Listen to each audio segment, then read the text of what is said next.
আজকে আপনাদের সাথে ইলিশ মাছ দিয়ে লাউয়ের একটা রেসিপি করে দেখাবো।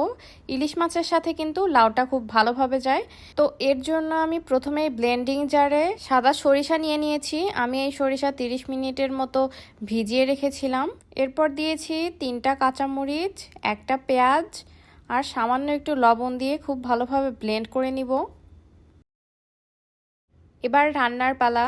এবার আমি একটা ফ্রাই প্যানে হলুদের গুঁড়া নিয়েছি 1 চামচ, মরিচের গুঁড়া নিয়েছি 1 চামচ, কাশ্মীরি লাল মরিচের গুঁড়া নিয়েছি 1 চামচ আর ধনিয়ার গুঁড়া নিয়েছি 1/2 চামচ। এবার আমরা লবণ দিয়ে দিব। লবণটা একটু পরিমাণ মতোই দিব, কারণ আমরা যখন সরিষা বেটে নিয়েছিলাম তার মধ্যেও কিন্তু আমরা একটু লবণ দিয়েছিলাম। এখন সেই সরিষা বাটার মিক্সটাও এর মধ্যে দিয়ে দিব। রসুন বাটা দিব 1.5 চা চামচ আর পেঁয়াজ কুচি দেব 1/3 কাপের মতো। এরপর সরিষার তেল দিয়ে এই মশলাটাকে খুব ভালোভাবে মিক্স করে নিতে হবে। হাত দিয়ে খুব ভালোভাবে মাখিয়ে নিতে হবে। আসলে এইভাবে রান্না করলেই কিন্তু ইলিশ মাছটা যে কোনো সবজির সাথে খেতে অনেক ভালো লাগে।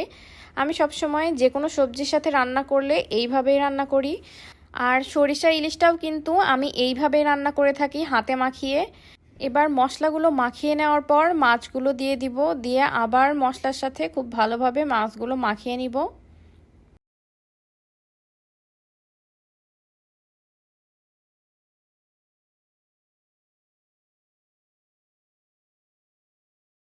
মাছগুলো খুব ভালোভাবে মাখানো শেষ হয়ে গেলে এবার পরিমাণ মতো পানি দিয়ে দিব। এখানে খুব বেশি পানি দিব না। আমি এখানে যেই ব্লেন্ডার জারের মধ্যে সরিষা বেটে নিয়েছিলাম সেইটা ধুয়ে পানি দিয়েছি। এবার চুলায় বসিয়ে দিয়ে 10 থেকে 15 মিনিটের মতো রান্না করব।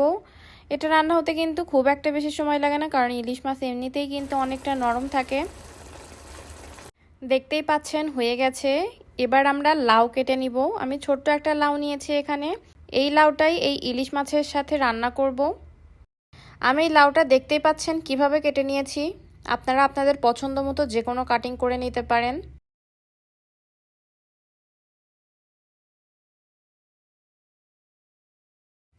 এবার একটা কড়াইয়ে সরিষার তেল দিয়ে নিয়েছি। এরপর দিয়েছি পেঁয়াজ। পেঁয়াজ একটু বেশি করেই দিয়েছি। এখন পেঁয়াজটা খুব ভালোভাবে ভেজে নিতে হবে।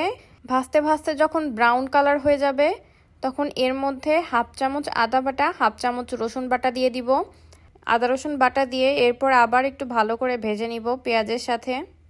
এখন বাকি মশলাগুলো দিব। এখানে 1/2 চামচ হলুদের গুঁড়া দিয়েছি, 1/2 চামচ মরিচের গুঁড়া, 1/2 চামচ ধনিয়ার গুঁড়া আর 1/2 চামচেরও কম জিরার গুঁড়া দিয়েছি, খুবই সামান্য পরিমাণে। এবার পানি দিয়ে খুব ভালোভাবে মিক্স করে নিব। এরপর লবণ পরিমাণ মতো দিয়ে দিব। এরপর কিছুক্ষণ মশলাটা কষিয়ে নিব। যখন ঝোলটা কমে আসবে তখন এর মধ্যে কেটে রাখা লাউগুলো দিয়ে দিব। এখন মশলার সাথে লাউগুলো খুব ভালোভাবে মিক্স করে নিয়ে ঢাকনা দিয়ে ঢেকে রেখে দিব। এবার ঢাকনা খুলে দেখব কি অবস্থা। দেখতেই পাচ্ছেন প্রচুর পানি উঠেছে লাউ থেকে। আপনারা সবসময় চেষ্টা করবেন যে একদম নতুন গাছ থেকে তোলা লাউ দিয়ে এই তরকারিটা রান্না করতে। ফ্রিজে রাখা লাউ দিয়ে রান্না করলে কিন্তু খুব একটা বেশি ভালো লাগে না। আর লাউ সবসময় টাটকা খেলে খুব বেশি মজা লাগে। এভাবে কয়েকবার লাউটা কষিয়ে নিয়েছি। দেখতে পাচ্ছেন লাউ থেকে আরও পানি উঠেছে আর লাউ খুব নরম হয়ে গেছে। এবার এর মধ্যে ঝোলের পানি দিয়ে দিব। এখন বলক ওঠা পর্যন্ত অপেক্ষা করব। বলক উঠে গেলেই এর মধ্যে মাছের ঝোল সহ যে মিশ্রণটা রেডি করে রেখেছিলাম সেটা পুরোটা দিয়ে দিব।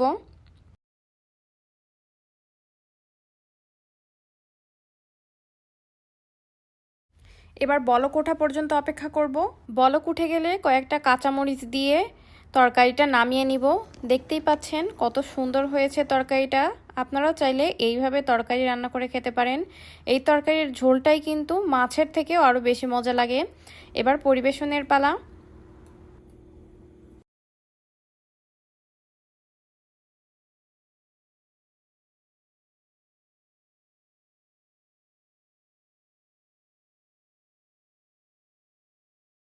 আপনাদের কাছে আমার এই রান্নাটা কেমন লাগলো আমাকে কমেন্ট করে জানাবেন। এই ছিল আজকের মতো। আবার আপনাদের সাথে দেখা হবে অন্য একটা ভিডিওতে। ততক্ষণ পর্যন্ত আল্লাহ হাফেজ।